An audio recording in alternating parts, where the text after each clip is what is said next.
யாரோ உங்களை பின்தொடர்வதாக எண்ணுகின்றீர்களா? யாரோ உங்கள் தரவுகளை இணையவழியாக திருடுவதாக சந்தேகிக்கின்றீர்களா? ஒரு நிழல், ஒரு மௌனம், ஒரு குழப்பம் எப்போதும் உங்கள் எண்ணத்தில் ஓடிக்கொண்டே இருக்கிறதா? உங்கள் ஒவ்வொரு நகர்வுகளையும் எங்கேயோ இருந்து ஒருவர் பார்த்து கொண்டிருக்கிறார் என்றால் நீங்கள் நம்புவீர்களா? அதற்கான பதிலை வலை உலகத்தில் அருள்வாக்கின் ஒளியில் தேடுவோம்.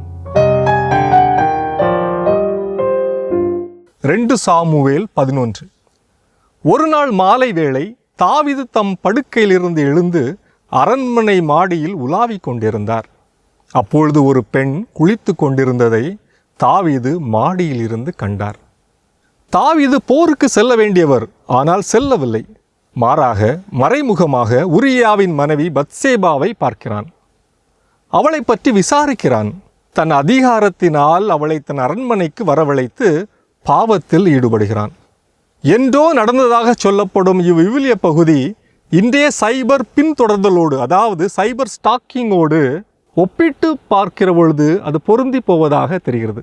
தாவீதை போல இன்று பலர் இணையம் வழியாக, மொபைல் போன் வழியாக பலரது அந்தரங்க தகவல்களை மறைமுகமாக அறிவதில் ஆர்வம் கொண்டிருக்கின்றனர். மறைமுகமாக அறிவதும் அவர்களுக்கு தொந்தரவு கொடுப்பதும் அதிகரித்து கொண்டே இருக்கிறது. ஒரு பெண்ணின் அல்லது ஒரு ஆணின் விருப்பம் இல்லாமல் அந்த பெண்ணை அல்லது அந்த ஆணை ஒரு நபரோ அல்லது ஒரு கும்பலோ நிழல் போல பின்தொடர்வது, அவரை குற்றப்படுத்தி எதற்கேனும் கட்டாயப்படுத்துவது, மிரட்டுவது மற்றும் தொடர் தொல்லை கொடுப்பதை ஸ்டாக்கிங் என்கிறோம். இத்தகைய செயல் இணையம், சமூகம், ஊடகம் அல்லது திறன்பேசி ஸ்மார்ட் போன் வழியாக நடந்தால் அதனை சைபர் ஸ்டாக்கிங் என்கிறோம். காதல் வயப்பட்டவன், பழிவாங்கும் உணர்வுள்ளவன், பொறாமைக்காரன், வக்கிர புத்திக்காரன், மனநோயாளன் ஆகியோர் வசதியாக சைபர் தளங்களில் தங்களை மறைத்து கொண்டு பெண்களுக்கும், குழந்தைகளுக்கும், ஏழைகளுக்கும், எளியவர்களுக்கும், ஏன் ஆண்களுக்குமே தொல்லைகளை, துன்புறுத்துதலை ஏற்படுத்தி வருகின்றனர். தேசிய குற்றவ பதிவு பணியகத்தின் தரவுபடி இந்தியாவில் 2020 முதல் 2023 வரை 2051 சைபர் ஸ்டாக்கிங் குற்றங்கள் பதிவு செய்யப்பட்டிருக்கின்றன. இது நாளுக்கு நாள் அதிகரித்து கொண்டே இருக்கிறது என்பது நமக்கு பயத்தை ஏற்படுத்துகிறது. தகவல் தொழில்நுட்ப சட்டம், அதாவது ஐடி ஆக்ட் 2000, அதன் பிரிவுகள் 66E, 67 மற்றும் இந்திய தண்டனை சட்டம் பிரிவு 354D படி சைபர் ஸ்டாக்கிங் குற்றமாக கருதப்படுகிறது. உங்கள் ஃபேஸ்புக், இன்ஸ்டாகிராம் கணக்குகளை பிரைவேட் மோடில் வைப்பது நல்லது.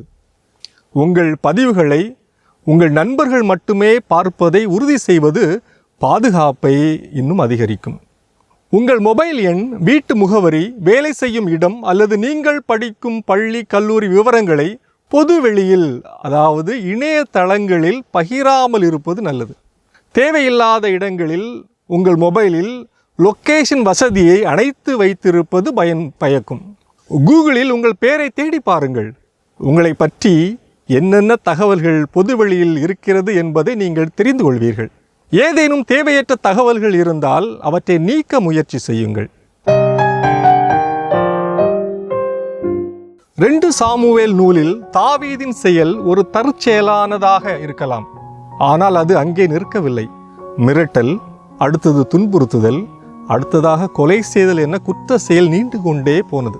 தாவீதின் அரண்மனை மாடி உலாவல் இன்று இணைய உலாவலாக காலத்திற்கேற்ப மாறியிருக்கிறது. விவிலியம் எச்சரிக்கும் ஆபத்தை கருத்தில் கொண்டும் நிகழ்கால சட்டம் வலியுறுத்தும் பொறுப்புணர்வோடும் ஒவ்வொருவரும் இணையத்தை பயன்படுத்த வேண்டும்.